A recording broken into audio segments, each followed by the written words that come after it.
Bismillahirrahmanirrahim. Assalamualaikum warahmatullahi wabarakatuh. Waalaikumsalam warahmatullahi wabarakatuh. Rekan-rekan semuanya, yang saya cintai, yang saya banggakan, mahasiswa Prodi S1 PG PAUD, rekan-rekan semuanya, puji syukur alhamdulillah kita di siang hari ini bisa berjumpa melalui media online di kegiatan perdana perkuliahan kita di mata kuliah Bahasa Indonesia. Rekan-rekan semuanya, sebelumnya saya sampaikan terima kasih atas partisipasinya, atas waktunya. Baik, sebelum memulai perkuliahan di siang hari ini, ada kalanya, ada lebih baiknya kita mulai dengan berdoa lebih dulu. Saya pimpin untuk doa. Sebelum memulai kegiatan perkuliahan, mari kita berdoa menurut agama dan keyakinan masing-masing. Berdoa dimulai.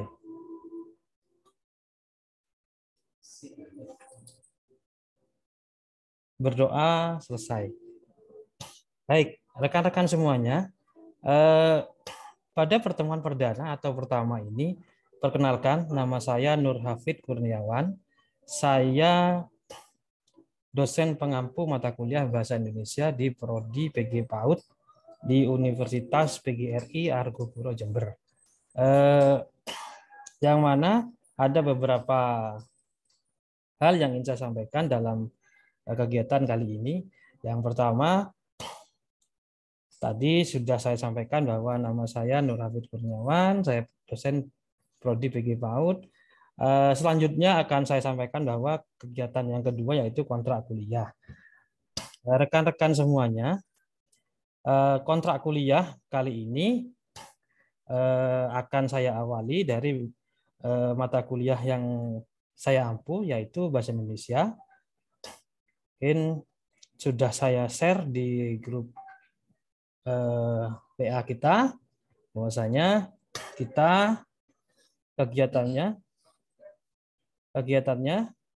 melalui online atau daring semacam ini. Dan yang kedua, mohon partisipasi untuk aktif melalui selain dengan media online, kita juga ada yang namanya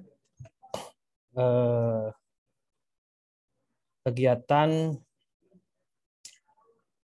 semacam itu, aplikasi yang sudah kita buat, yang sudah saya share kemarin, untuk kita bisa sharing di situ sebagai forum diskusi.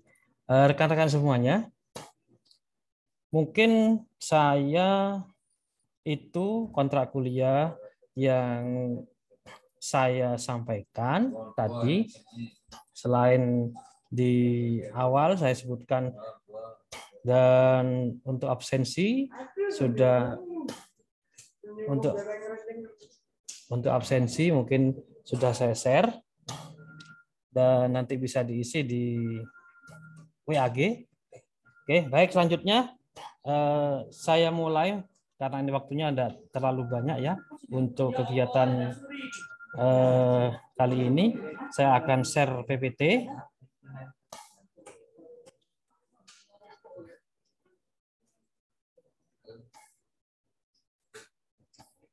Oke, baik rekan-rekan semuanya. Di kegiatan perdana kita atau di awal, saya PPT saya bisa terlihat di situ. Mbak Siti Lailatul, Mbak Sumarni, PPT saya. PPT saya apa bisa ini tampil? Halo. Pak. Oke, baik. Sebentar, saya maksimalkan, saya besarkan. Nah, terlihat ya? Oke, di awal saya menyampaikan materi bahasa Indonesia, saya awali dengan kita membahas tentang kalimat. Ada beberapa hal, ada 4 aspek keterampilan berbahasa yang saya akan sampaikan. Jadi mahasiswa Anda sebagai calon guru harus memahami betul bahwa ada 4 aspek keterampilan berbahasa yang sangat mendasar dan harus dipahami oleh siswa nantinya. Yang pertama ada aspek keterampilan bahasa yang pertama yaitu menyimak. Menyimak ini apa? Menyimak ini bisa melihat, bisa mendengar. Jadi seseorang akan bisa memahami salah satu keterampilan berbahasa ketika dia mampu menguasai keterampilan aspek yang namanya menyimak. Menyimak itu dengan indera penglihatan kita, dengan melihat, dengan indera pendengaran kita, dengan mendengar. Lalu keterampilan yang kedua yaitu berbicara. Berbicara itu apa? Berbicara itu menyampaikan pendapat, berani mengungkapkan pikiran, gagasan, ide, dan seterusnya. Yang ketiga, membaca. Membaca Anda sudah memahami ya. Yang keempat, menulis. Nah ini, kita sampai pada tahapan menulis. Itu ada materinya tentang kalimat efektif dan ada keterampilan menulis. Nah, dalam hal ini kita mempelajari tentang kalimat. Baik, saya lanjutkan. Dalam sebuah kegiatan menulis ada beberapa hal yang harus diperhatikan. Yang pertama yaitu pemilihan kata atau pilihan kata atau diksi. Ya, Anda kalau membuat sebuah tulisan, baik itu artikel ataupun sebuah paragraf, Anda harus pandai-pandai memilih kata atau diksi. Ini diksinya pas enggak? Ini kata-katanya enggak, Pak. Ini baku tidak gitu. Mungkin kalau Anda membuat menulis sebuah karya sastra bebas. Tapi kalau Anda membuat sebuah tulisan yang objektif, ya kiranya diperhatikan dalam pemilihan kata atau diksinya. Di sini disampaikan bahwa kata adalah simbol bahasa yang bermakna. Di dalam sebuah kata terkandung unsur sebagai berikut. Ada makna, ada nilai rasa atau emosi. Nah, ada bentuk keselarasan atau bentuk kata, dasar atau berimbuhan. Nah, pemilihan kata itu melibatkan 3 hal. Yang pertama, ketepatan, kesesuaian, kebenaran. Ya, milih kata itu harus tepat, milih kata itu harus sesuai, milih kata itu harus benar. Ada istilah dalam bahasa Indonesia, memilih kata itu harus baik dan benar. Nah, baik dan benar ya. Kadang benar belum tentu baik. Nah, contoh memanggil orang yang lebih tua, lebih dewasa dengan sebutan kamu. Itu benar, tapi belum baik ya. Oke. Nah, di situ keberhasilan tulisan ditentukan oleh 4 hal, yaitu kita sebagai penulis. Ada sebuah kata menyampaikan ada mitos bahwa nulis itu sulit. Ya, enggak sebenarnya. Kalau kita mau, kita punya semangat, punya inisiatif, insya Allah akan terbuatlah atau akan bisa diciptakan sebuah tulisan yang baik, yang benar, yang bagus, yang menarik, dan seterusnya. Nah, tulisan itu akan merasa menarik, akan terlihat bagus ketika ada pesan yang disampaikan. Anda nulis sebuah paragraf, ada pesan yang disampaikan. Maksudnya apa? Sampai nulis tentang apa? Ya. Medium yang digunakan dan membaca. Ya. Tuh. Oke, baik. Selanjutnya. Paduan pemilihan kata. Membedakan dengan cermat kata-kata denotatif dan konotatif. Ya. Yang kedua, mencermati kata yang bersinonim. Yang ketiga, memperlihatkan pergeseran atau perubahan makna yang terjadi. Yang keempat, mencermati pemakaian kata-kata teknik dan populer. Yang kelima, mencermati penggunaan kata abstrak dan konkret. Nah, itu ada 5 hal yang perlu kita perhatikan dalam sebuah kegiatan menulis. Jadi ada 5 tadi. Yang pertama, membedakan dengan cermat. Kita harus cermat dalam memilih kata-kata denotatif, konotatif. Konotatif itu apa? Konotasi. bukan makna sebenarnya. Ya, denotatif makna sebenarnya. Iya. Konotatif itu contoh seperti majas. Seperti Anda seorang yang berbobot badan 90 kg, lalu oleh temannya disampaikan bahwa, oh kamu kok kurus sekali, itu konotatif atau konotasi. Nah, itu. Jadi itu pakai majas ironi ya. Itu. Jadi itu adalah bermakna konotatif. Ada 5 hal di situ. Mencermati kata-kata yang bersinonim, memperhatikan pergeseran atau perubahan makna yang terjadi, dan sampai 5. Oke, baik saya lanjutkan karena waktunya juga cukup singkat dan padat ini ya. Saya lanjutkan. Nah, ini ada kata-kata umum dan kata khusus. Ya, ada kata umum, ada kata khusus. Contoh, bunga itu kata umum. Khusus seperti apa? Mawar, melati. Itu khusus ya. Menggunakan kata dengan hemat. Jadi tidak pemborosan kata. Sudah misalkan ada kata dalam sudah ditulis iyalah, masih adalah, ada ditambah sebagai berikut, itu boros kata-katanya ya, tidak hemat kata itu ya, tidak efektif. Yang 8, mewaspadai penggunaan kata-kata yang belum umum dipakai. Kata itu baku, kata itu benar, tapi jarang dipakai. Tapi kalau kita aplikasikan di halayak ramai dan metatutur kita itu yang notabene awam dalam penggunaan kata, ya tidak nyambung juga gitu ya. Oke. Baik, yang 9, mencermati penggunaan kata baku dan tidak baku. Oke. Oke, baik. Saya lanjutkan.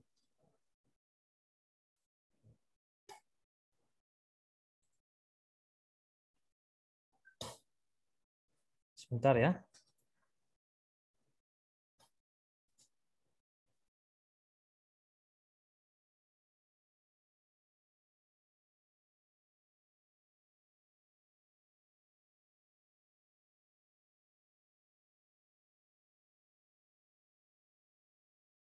Baik, saya lanjutkan rekan-rekan.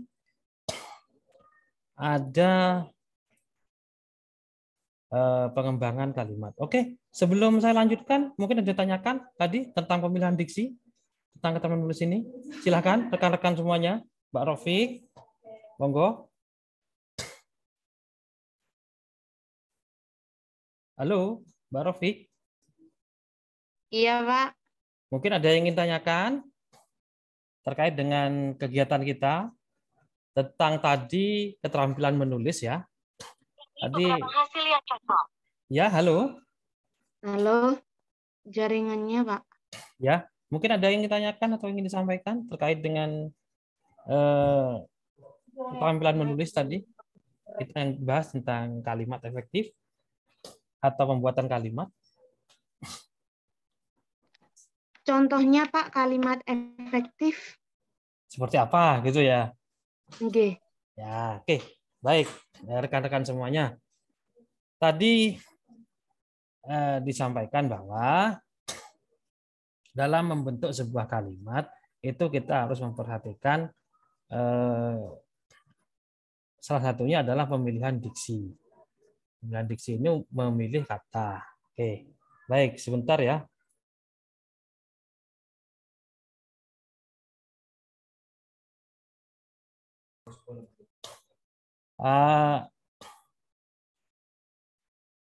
Anda masih ingat ketika di SMK atau SMA dulu, Anda harus paham tentang SPOK. Nah, dalam membuat sebuah kalimat itu, kita harus memenuhi kriteria kalimat disebut kalimat efektif itu.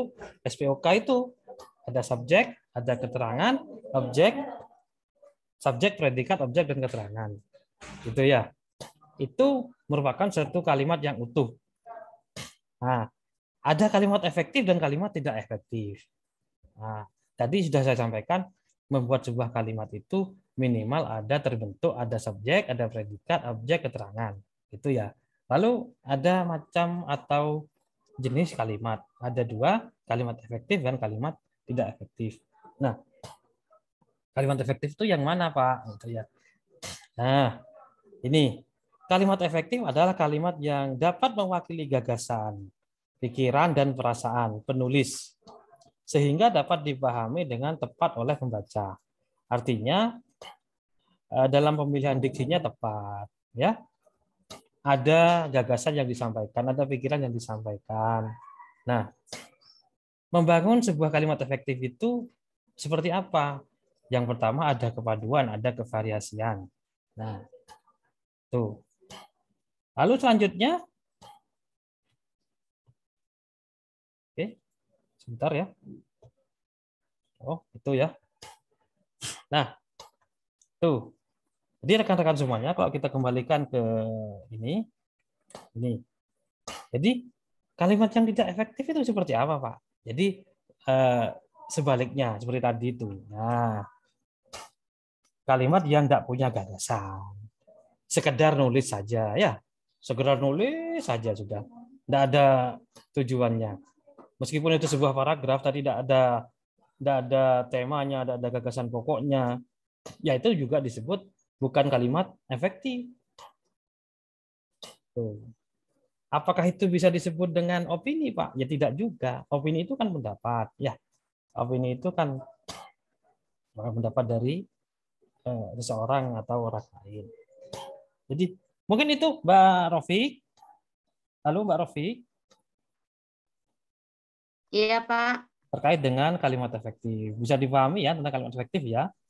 Bisa, Kak. Oke. Rekan-rekan semuanya. Baik, kalau kita kembalikan lagi, kalau kita ingat-ingat lagi bahwa aspek keterampilan berbahasa itu ada 4 tadi ya. Nah, menulis kita membahas tentang menulis tadi ya. Nah, kita umpamakan karena Anda berada di prodi PG PAUD ya saat ini ya.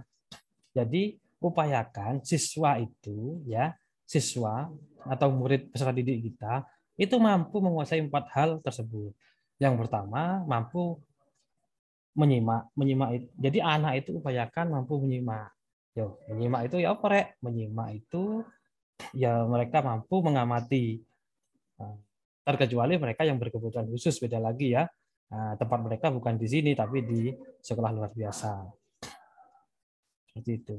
Jadi kalau anak itu sudah mampu konsentrasi, mampu melihat, mampu mendengar, dilanjutkan lagi. Mereka harus punya penguasaan, mampu berbicara.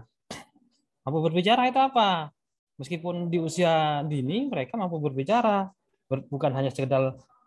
Kalau Anda amati berbicara itu, bahasa itu adalah lambang bunyi yang dihasilkan oleh alat ucap manusia dan dalam bentuk lambang dan terbentuk oleh sistem. Itu adalah bahasa. Ya. Namun dalam hal ini tidak semua bunyi yang dihasilkan oleh alat ucap manusia dinamakan bahasa. Contoh, bunyi batuk yang dihasilkan oleh manusia. Itu bunyi yang dihasilkan oleh manusia, tapi tidak disebut dengan bahasa. Bersin, dan seterusnya. Ya, menguap, gitu ya. Menguap itu apa? Mengantuk itu loh.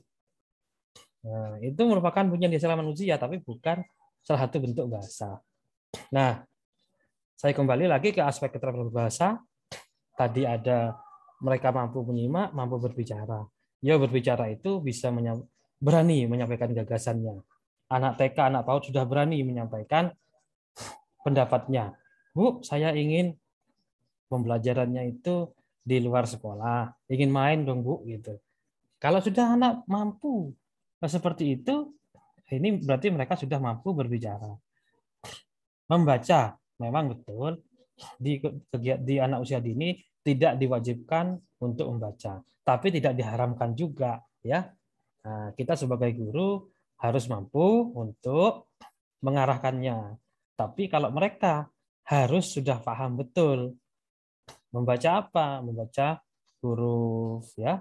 Ini huruf A, ini huruf B, huruf C, sudah harus bisa. Jadi harapannya nanti ketika masuk di SD sudah bisa membaca seperti itu. Tapi di TK tidak diwajibkan gitu ya. Lalu yang keempat harus mampu menulis. Menulis itu ya tidak harus mampu, kalau di anak usia dini tidak harus nulis sebuah artikel, ya enggak juga ya. Menulis huruf ya digabung menjadi sebuah kata. Itu muridnya. Kalau gurunya apa? Gurunya karena Anda sebagai calon guru semua ini, ya paling tidak menulis itu dalam hal ini nulisnya seperti apa? Ya nulis artikel lah minimal. Pak nulis cerpen boleh Pak, boleh. Seperti itu. Nah, nulis itu tadi itu paling tidak kan ada ketepatan, kesesuaian dan kebenaran. Nah, seperti itu. Ini untuk gurunya ya. Nek murid yang penting bisa menuliskan huruf sudah bagus seperti itu. Oke, sebentar ya.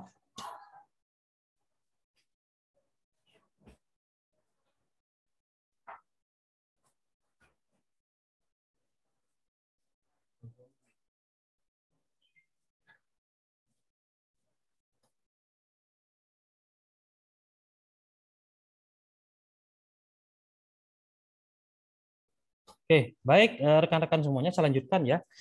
Waktu kita kurang 10 menit lagi. Nah, oke. Nah, ada pemahaman tentang, jadi nulis itu misalkan Anda membuat sebuah tulisan, Anda harus memperhatikan kata umum dan kata khusus gitu. Oke, baik. Mungkin ada pertanyaan dari rekan teman-teman semuanya. Oke, silakan. Mungkin ada yang ditanyakan. Halo, teman-teman. Iya. Ya, silakan. Apa ingin menyampaikan sesuatu atau tanya atau seperti apa? Aku Silakan. yang lain.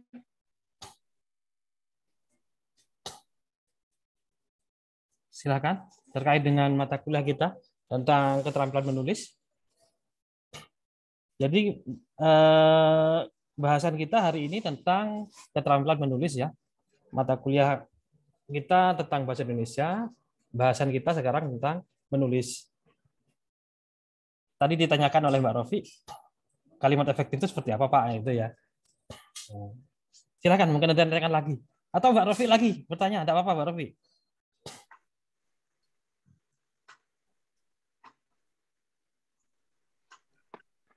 Pak, Ya. fungsi dari penggunaan kata hemat, Pak. Oke, oke. Oke, oke. Mbak Alfia. Mbak Alfia ya, saya panggil Mbak Alfia. Nah, Baik, terima kasih Mbak Alfia. Tadi ada pertanyaan, misalkan dalam membuat sebuah tulisan, kita harus menggunakan kata dengan hemat. Nah, seperti ini, Mbak Alfia. Anda dalam membuat sebuah tulisan, ya, misalkan membuat artikel nih, atau membuat sebuah makalah nih, ya. Nah, Anda menulis tidak ada dua kata yang satu makna yang terulis berulang. Nah, contoh misalkan saya sebagai contoh ya, saya contohkan ya, saya sebagai mahasiswa prodi PAUD. Nah, lalu ditambahkan lagi, misalkan di situ adalah ya, saya adalah mahasiswa prodi PAUD dan kami ialah sudah ada adalah tadi, masih tambah ialah, adalah, dan banyak sekali beberapa kata yang dengan makna yang sama ditulis berulang-ulang. Itu namanya pemborosan kata. Nah, menggunakan kata yang hemat seperti apa? Seperti itu ya. Nah, menggunakan kata yang hemat berarti kita dalam membuat sebuah tulisan ada kegiatan yang namanya menyunting. Menyunting itu apa? Kalau saat ini lebih dikenal dengan editing. Jadi ketika Anda sudah menulis, baik itu dengan media konvensional, dengan pulpen ditulis tangan dengan kertas, ataupun ditulis melalui media elektronik yang ada sekarang dengan laptop, dengan komputer dan seterusnya, kita editing, kita sunting, ya. Kegiatannya namanya menyunting. Anda kalau membuat sebuah tulisan yang menyunting orang lain boleh Pak, silakan. Jadi Misalkan Mbak Alfia membuat sebuah tulisan, lalu diberikan kepada Mbak Rofik. Coba ini dikoreksi, Anda sunting. Nah, dikoreksi oleh Mbak Rofik. Oh ini kata-katanya boros, ini pemborosan kata. Anda harus hematlah, ini dihilangkan katanya. Nah, seperti itu. Jadi harapan saya nulis yang baik itu menurut versi kita sudah baik, belum tentu itu baik. Jadi kalau bisa dikoreksi oleh orang lain, ya itu lebih baik. Seperti itu. Mbak Alfia, bisa dipahami ya Mbak Alfia ya? Halo Mbak Alfia? Halo Mbak Alfia? Ya, Pak. Oke, terima kasih. Baik, saya lanjutkan Pak. rekan. Oke, baik, saya lanjutkan rekan-rekan semuanya. Nah, tadi juga mewaspadai penggunaan kata-kata yang belum umum dipakai.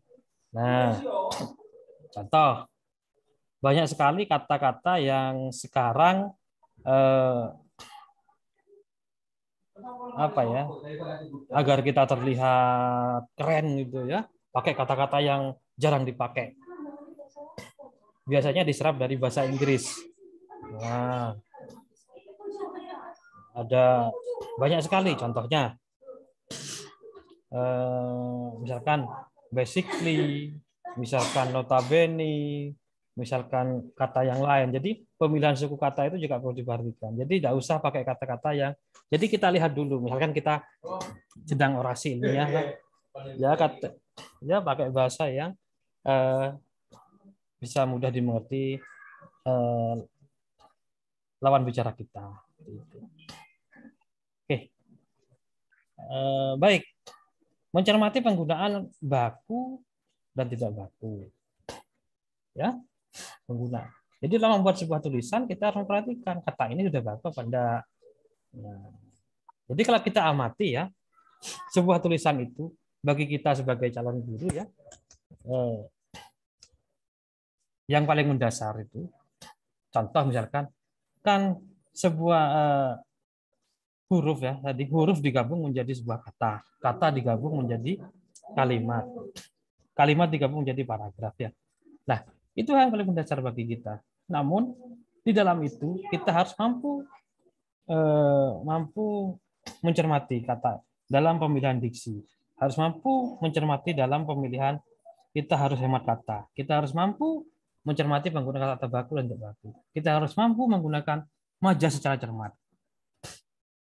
Boleh kita menggunakan majas ya, tapi harus cermat. Oke. Oke.